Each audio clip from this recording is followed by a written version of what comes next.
Good evening. I'm off tonight, and my sense is that if you're working in tech or even outside of tech, you're probably off too. So we're going to talk about it tonight.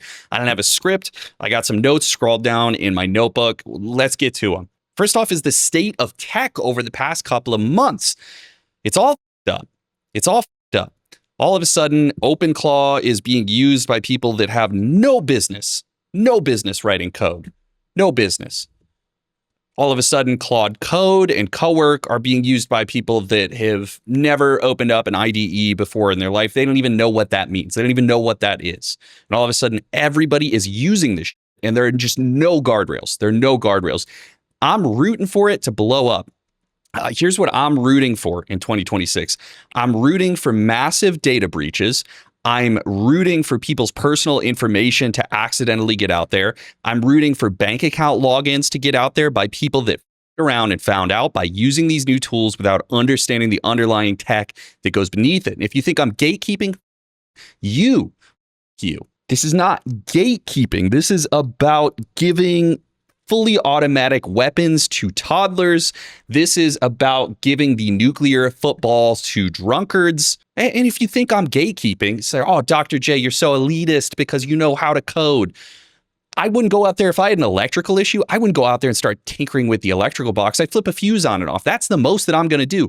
I'm going to call a guy who knows what the he's doing to come out and fix it for me because I don't know. I haven't spent time doing it. I'm not going to look into ChatGPT or Claude and be like, hey, Claude, what do you think? Should I twist this red wire around the black wire and let's just see what happens and then get electrocuted? No, I'm going to call a guy who's made his career doing this as opposed to me just dicking around and going in there and giving it a shot. And that's exactly what is happening in tech right now. You have all of these jobs that have specialized knowledge because it's not just programming either, right? It's product management. It's project management. Hell, I'm even hearing reports of it happening with just engineering managers and people managers in general. There's this whole host of people that's just bitterly unhappy and they just don't like working around other humans. Oh, I didn't have friends when I was growing up. Oh, I'm such a genius. I don't want to work with other people. And all of a sudden they want to do stuff like displace managers. Like there's just no value in managers unless they're outputting code. There's no value in product managers. There's no value in technical projects. Like you're so edgy, dude. You're so edgy that I can't even handle it.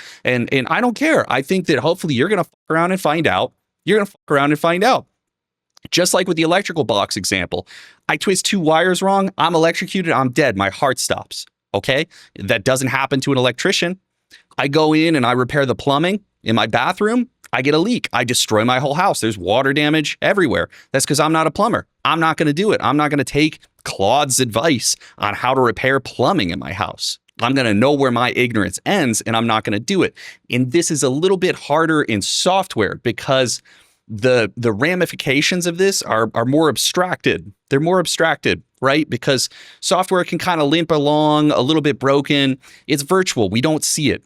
I can see somebody getting electrocuted out back. If I go out there and twist those wrong wires, my wife can see me shot back 10 feet in the air and land with my heart stopped.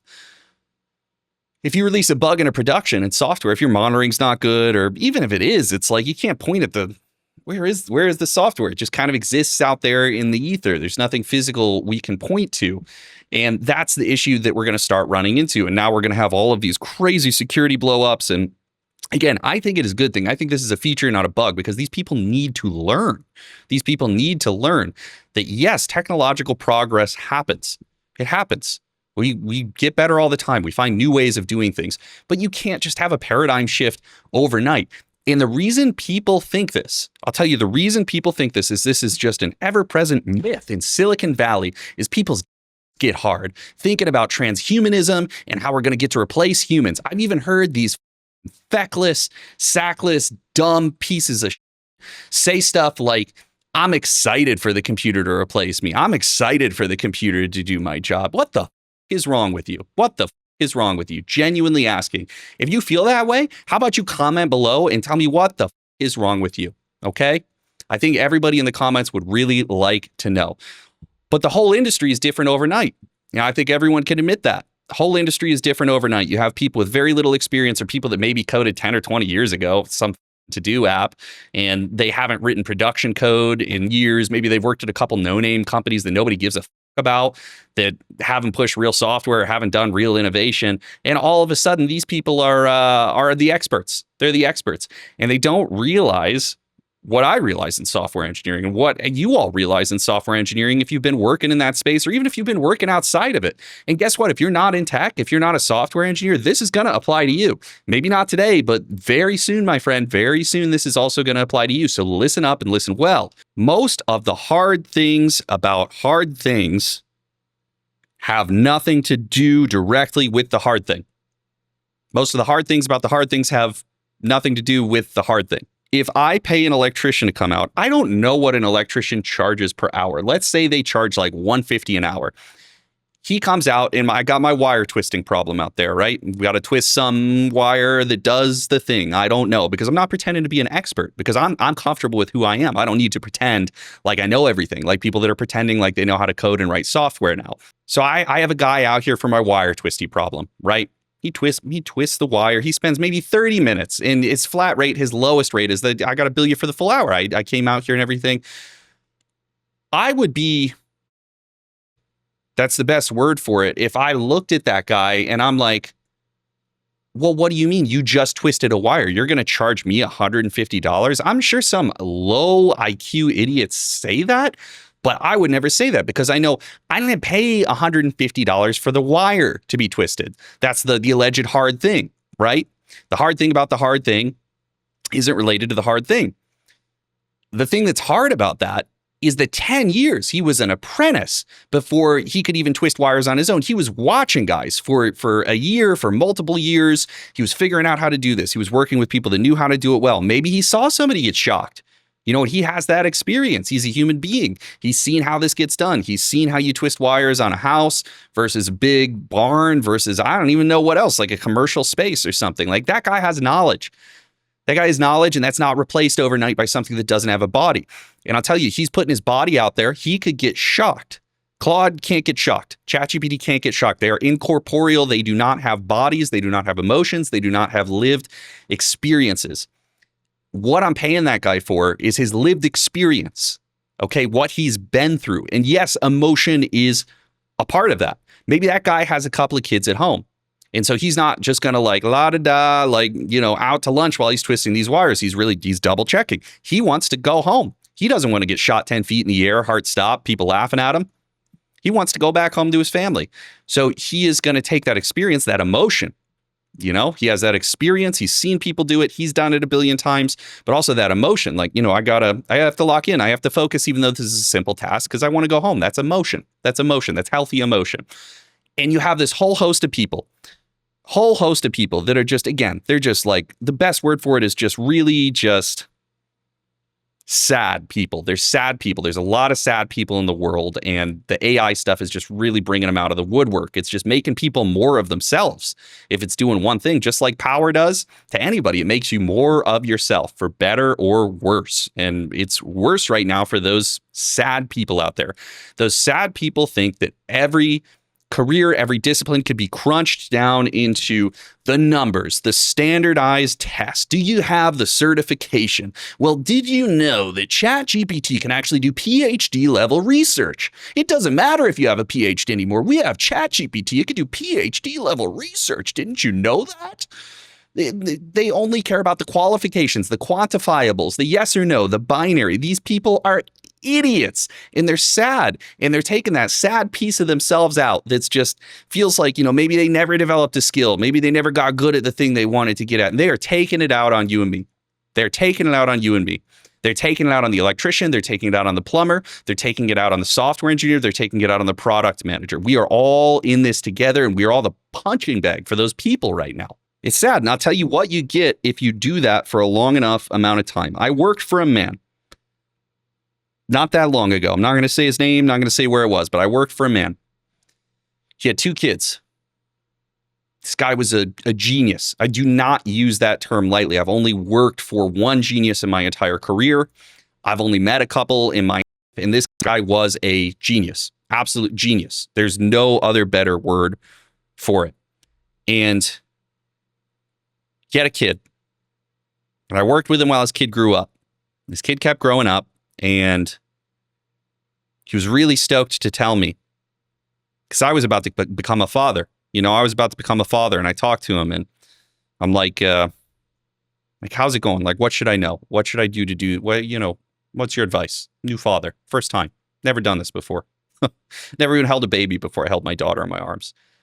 And he says, you just put him in front of the iPad. You give him a math game. And did you know that my son is X years old and they're performing at the level of an X plus 2-year-old in terms of their math skills? That was success to him. It wasn't, did I sit down and hang out with my kid? Did they run to me after they bopped their head? Did they run to Dada? That's sweet. You can't replace that. That's human emotion. ChatGPT and Claude don't get that. They can't get it because they don't have a body. They're incorporeal. They don't have a real body. And that changes how you think. And this guy he indexed everything that his kid had off of the metrics, right? You put him in front of an iPad. He's learning another language. He's in 5th grade, but he's working at the 10th grade level. He's basically a sophomore in high school. You take a sophomore in high school's brain and you put it in my kid, and that's what we got going here. But it's like, my thing is, who the cares? Really? I mean, who cares? I would rather, I got one daughter. I have another one on the way. We think it's a daughter, but we don't 100% know yet. So I got like one kid, an additional future kid on the way. This is something I think about a lot.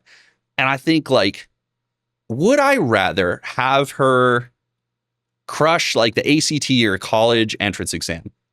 Something like that, some kind of a metric, do well on a test, get a high number, because a high number is better than a low number. Everybody knows that. Would I rather have that, or would I rather, I don't even know how to put it. I don't even know how to put this, but I'd rather have the quantifiables, the scores for her, the trophies, the medals, the awards, or would I rather have would I rather her grow into the essence of what she is and to be happy and content with that and fulfilled? The external consequences in terms of, money, friendships, cars, vacations, those sorts of things. I don't mean to sound pie in the sky. I mean, having money is good. If I'm given the choice between having a lot of money and having less money, I would rather have a lot of money. It's great. Seems great. I don't know. I'm like you. I can't buy a house right now. But, genuinely, if I ask myself that question, what do I want for my kids, for the next generation of people? And it's like, if they're smart, that'd be great too. I think it makes a lot of things easier in life. Past a certain point, it makes things far more difficult. So it's not all it's cracked up to be.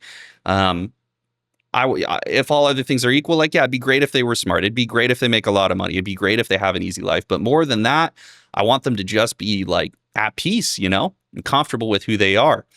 And I'm not saying that, if you plop your kid in front of an iPad, we use a tablet every once in a while. We're not going to get into parenting dynamics here. That's a whole other conversation. But it's there's two clear approaches, right? You can either optimize for the metrics, or you can optimize for, I don't even know. It's hard to even put into a word, right? But I think you know what I'm talking about. I can talk around it. I can point at it, but I can't take a picture of it for you. But I think you know what that is. You know what that is. I have confidence. And so all that is to say is there's just been this huge shift lately in tech. It's coming out everywhere. I use this example of the different optimization approaches, let's call it, to the next generation. I shouldn't even call it optimization. Even that's like a gross numbers word. Ugh. But this tech is turning the sad people into even more sad, more vindictive people. And the only way we're going to fight about it, the only way we're going to contest it, the only way we're going to push back, the only way we're going to mount any kind of resistance, us, if you're watching this, if you're still watching this deep into the video, this is not in my lane for this channel. Probably nobody gives a shit about what I'm talking about right now. But if you're one of the 5 people still here, still watching, how do you push back? How do we push back against this? And the answer isn't to do better. It's not to make more money. It's not to get more views. It's not to drive a nicer car. It's not anything like that. The way to push back against these people is to start taking the ways that we are broken and champion those, to start taking the ways that we are broken and to start championing those. Because before too long, I don't even think before too long, I think today the thing that makes us unique and individual as humans is the ways in which we're broken. That's what makes us unique. That's what makes everything interesting is the way that things are broken. Things break, and it's beautiful. It's becoming even more beautiful because it has a scarcity to it now. It's dying in the world. I mean, how often are we indexing towards perfection? If you really look under the hood of a large language model, I mean, I don't want to say it's all a bunch of if statements, but it's like probabilities at every turn. What that LLM does, what Claude does, what ChatGPT, what Gemini, what Grok does, what they all do under the hood is they pick the most probable next word based on their training. Yeah, there's a lot of noise. There's a lot of other steps that's going on now, but essentially at its essence, that is the core of the technology is picking the most probable next word in a sentence. And when you do that, when you optimize for most probable or by the metrics or let's leave emotion out of this, then you get the most vanilla, boring example of a human being you can imagine. We're just all marching towards this kind of beige color, this kind of beige, homogenous, globalist, like we're all the same person. I mean, that's, I think, one of the reasons that they hate nationalism so much right now. They hate nationalism because it's celebrating something that makes us unique. It implies a value statement. You're not allowed to imply a value statement in this world. You're not allowed to say, yeah, I might be broken, but this is how I am, baby. Like, this is how I am, and I'm comfortable with that. You are not allowed to say that anymore. You have to say, I want to be as much like everybody else as everybody else. I want to be more like everyone than anyone. And that's what we're marching towards. That's what we're marching towards. So the best way to resist is to just be yourself. I'm not saying don't self-improve, but don't make a whole lifestyle out of self-improvement. Like find you're unique in the ways in which you're broken. Like I get emotional. I get heated. Like I just recorded it for this video. Like, how have I ever gone off the rails on this channel like this? Like, no, not remotely. Like if I was up at like I'd call that like maybe a 50% for me. I usually keep it burning at max, like a 20 or 30% on the channel. Maybe I'm broken in that way, but like I'm comfortable with it. I'm recording it. I'm out here. This is me. And that's what you got to do. That's what we have to do. As a resistance to these people. It's not an active war, it's an active defiance against perfection and optimization towards the numbers and towards just being as much like everybody else as we can be. Now, you don't have to be. You can just be who you are. And that's what made tech great originally. That's what I got into it, is you could just be who you are. There were a lot of individualized approaches to solving problems. And now I just see it shoveling towards, yeah, everybody can do this and it's all the same. You're all interchangeable machine parts. We don't need you anymore. Why do we need, a people person? If you're not outputting code, then you're no good to us. Like, as soon as we hit that mentality, like, what is the point anymore? What is the point? Like, I'd rather go off and like buy a farm and just die a farmer. I'm not very good at it. I mean, if we talk about knowing my lane, I'm not going to do very good at farming, but I would rather do that than just try to optimize for like, oh man, how can we be exactly like everyone else? I don't want to be different at all. I want to just take sandpaper and I want to just get those little bumps out. I want to sand myself down until I'm just this perfectly smooth ball, just like everybody else. And you don't have to be. And I don't know, that's what I miss about tech. That's why I like bugs. That's why I miss Windows 95. That's why I like Temple OS. Like, if you look into Terry Davis, like he's racist, he's schizophrenic, like he was broken. He's broken. Can you forgive him because he made Temple OS, or can you at least admit he's just a human being? Same if you look at anybody else. You look at Wagner, revolutionized opera, like total auteur, totally changed the way opera was done. Raging anti-Semite, like, but did he still make great opera? Like, can you separate the art from the artist? I don't know. That's maybe a personal question, but I think we have to. And I think that tech is one of the last frontiers where you can be, deeply flawed person. a really broken person. And, Lord knows, like, I met so many very, very broken people, and I am a very broken person myself in tech. And that was one of the things that made it interesting, is like, we're just coming together to jam on these ideas. And these are the ideas that you're going to have if there's a little bit of madness, but there's no more madness. There is madness in this field, but it's being pushed into a corner, and we got to fight back. Thank you for watching.